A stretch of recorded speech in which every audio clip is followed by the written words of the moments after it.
జై అనుభవానంద సద్గురు ప్రభు మహారాజుకు జై. జై అభయానంద సద్గురు ప్రభు మహారాజుకు జై. సభా విజ్ఞాపన 3వ కందార్థము. నను మిమునే గని పుస్తకమును చేసితి దీన్ని మీరు ముదమున వినుడన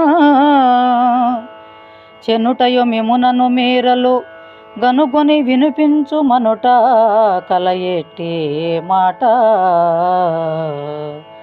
బోధను మేల్క గనలేదే చోట గనులారా ఇటువంటి కలలో ముచ్చటలాడి గునుకొని మీరు మేల్కొని మేల్కొల్పుడి నన్ను కలయెట్టి మాట బోధను మేల్క గనలేదే చోట. జై సద్గురు.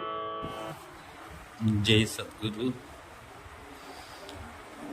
శ్రీమద్భాగవత కృష్ణ ప్రభుదేశికేంద్రుల వారి కందార్థం సభా విజ్ఞాపన యందు 3వ కందార్థం. ఈ కందార్థములో భాగవత కృష్ణ ప్రభువులు దీనిని ఎలా రచించాను అనేటువంటి విషయాన్ని చాలా నిస్వార్థంగా తెలియజేస్తూ ఉన్నారు ఆ మహనీయులు. ఈ పుస్తకాన్ని, ఈ ద్వంతాలను ఎలా చేశాను అంటే దీనికి ఒక కారణం ఉన్నది. ఏంటంటే నన్ను మిము నేగని పుస్తకమును చేసితి దీన్ని మీరు ముదమున వినుడంచనుటయు మిము నన్ను మీరలు గనుగొని వినిపించుమనుట కలయిటి మాట బోధను మేల్క గన లేదే చోట.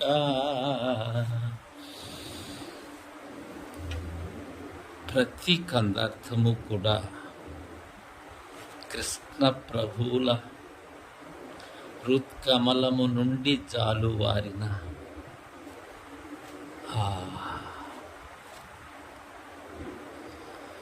దానిని మనం వ్యాఖ్యానించేందుకు కానీ లేక ఆ భావం దగ్గరకు వెళ్ళేందుకు కానీ అది గురుదయ ఉంటే తప్ప సాధ్యం కాదు. నేను ఎలా చేశాను అంటే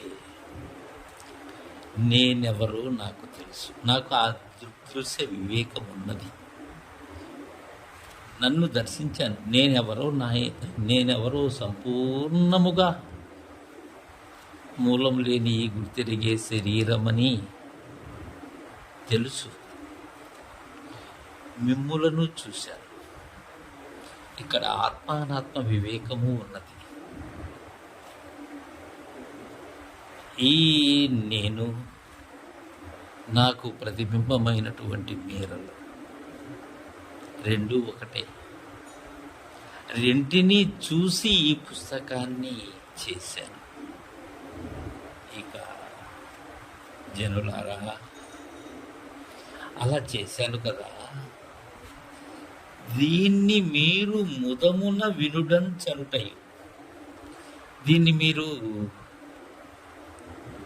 హర్షాతిరేకముతో ఆనంద అతిశయముతో వినండి అని నేను అనడం. మేము నన్ను మీరలు గనుగొని, ఇక్కడ కృష్ణ ప్రభువుల వారి ఆ సాహిత్య వైభవం కనిపిస్తూ ఉన్నది.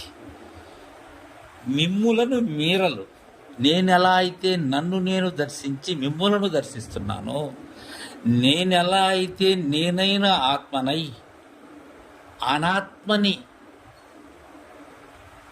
దర్శించి రెండు లేనివి అనేటువంటి ఉనికిలో ఉన్నానో, అలా మేము నన్ను మీరలు గనుకొని మీరు కూడా నేనెలా అయితే మద్గురుదేవులైన సీతారామస్వాముల వారి కరుణతో ఇది పొందానో అలానే మీరు కూడా కనుగొనాలి.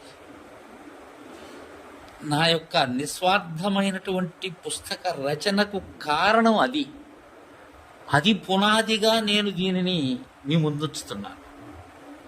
కనుగొని వినిపించుమనుట. మీరు నేనెలా అయితే మిమ్మల్ని ఆనందంతో వినమన్నాను, ముదమున వినుడంచనుటయు, అలానే మీరలు కనుగొని వినిపించుమనుట కల ఇట్టి మాట. ఇవి రెండు కూడా ఎలాంటివి? స్వప్న దృష్టాంతములే. ఇవన్నీ కలలో జరిగేటువంటి కార్యములే, కలలో వాస్తవములుగా మనలను భ్రమింపచేసేటువంటివే. ఇది నాకెరుక, ఇది కళ. ఇప్పుడు నేను చెప్పినటువంటిదంతా కూడా కళ. అయితే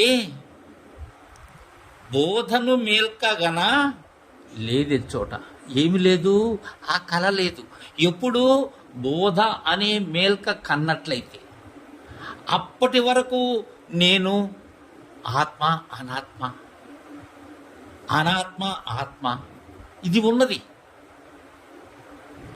ఈ దృక్కు ద్రష్ట దృశ్యములు అనే త్రిపుటి ఉన్నది, దృగ్దృశ్యములు అనే ద్విపుటి ఉన్నది.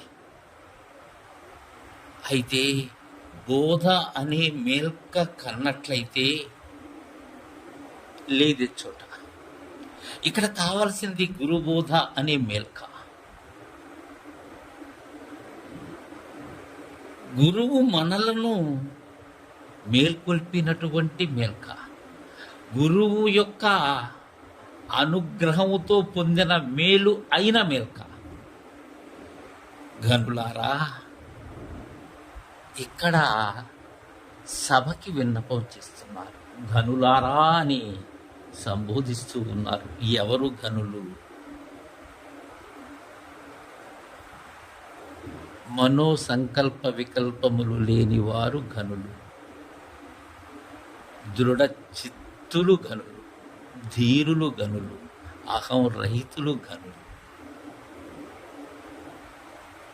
జ్ఞానాతీతులైనటువంటి నిరంజనులు గనులు, ఆ అనుభవ అమృతాన్ని సేవించిన వారు గనులు. కావున ఇటువంటి కలలో ముచ్చటలాడి, ఇది కళ అని మీకెరుక. కలలో తోచిన రూపమే ఇది, కలలో తోచినటువంటి విధానమే ఈ ముచ్చట అనేది మీకు ఎరుక. అయితే ఇటువంటి కలలో, ఎలాంటి కలలో? ఆత్మానాత్మలుగా ఉన్న కలలో ముచ్చటలాడి గొనకొని మీరు దీనిని అందుకొని, ఎలా? ఉన్నది ఉన్నట్లుగా అందుకొని, లేనిది ఉన్నట్లుగా అందుకొని కాదు సుమా. ఉన్నది లేనట్లుగా భ్రమ చెందేటువంటిది కాదు. ఇక్కడ మీరు మేల్కొని, ముందు కావలసింది మీరు మేల్కోవటం. చెప్తున్నారు, మనల్ని మేల్కొల్పుతున్నారు.